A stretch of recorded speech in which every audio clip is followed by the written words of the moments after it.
আমারে এই অগস্টের পর থেকে আমাকে মিথ্যা মামলায় বিভিন্ন রকমের মিথ্যা প্রচারণা, থানায় অভিযোগ, কিছু অসাধু পুলিশ কর্মকর্তার কারণে আমাকে বিভিন্নভাবে হয়রানি করতেছে এই মৌসুমী আক্তার মোর্শেদা। এ আগে তাঁতি লীগ করতো, তাঁতি লীগের সে ডকুমেন্টস আছে, সে এই নিচে এই আমাদের এইখানে ৩-৪টা বাসায় সে মানুষের নামে, বাড়িওয়ালার নামে অভিযোগ করছে, মিরাজ নামে এক লোকের নামে অভিযোগ করছে, বর্তমানে শহীদ নামে একটা লোক আছে কুরগাঁও, তার নামে অভিযোগ করছে। কারণ শুধু অভিযোগ তার মামলা বাণিজ্য। তারপরে আমার নামে কোর্টে একটা সিআর মামলা দেয়, যে মামলা নাম্বার 1883। সেই মামলায় আমাকে ছিনতাই করা হয়েছে। পল্লী বিদ্যুৎ স্ট্যান্ড থেকে আমি তার টাকা ছিনতাই করে নিয়েছি।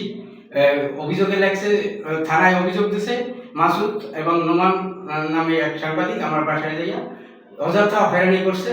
আমি তখন হাসপাতালে ভর্তি ছিলাম, ঢাকা সিএমএসে। আমি একজন অবসরপ্রাপ্ত সৈনিক, আমাকে এইভাবে বিভিন্নভাবে হয়রানি করতেছে। আমি কি অপরাধ করছি?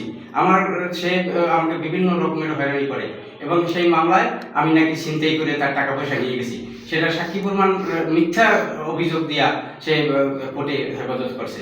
এখন আমি এমতো অবস্থায় আমি বিভিন্ন লোকের সহায়ক বলেছি। ইন দি মিন টাইমে আমার এলাকা, আমার মহল্লা, আমি 100 সাক্ষী নিয়েছি, 100 গণস্বাক্ষর আমার কাছে প্রমাণ আছে।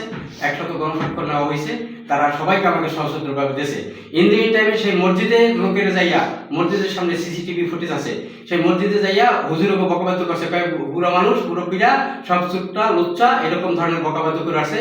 এই জন্য সব মুরব্বীরা, মসজিদের মুসল্লিরা খেপছে, নতুন পাড়া টাইল মসজিদের হুজুরেরা। এর কারণটা কি? এভাবে সে কেন করতেছে আমার নামে? এইরকম মিথ্যা অপবাদী। আমি এর একটা প্রতিকার চাই।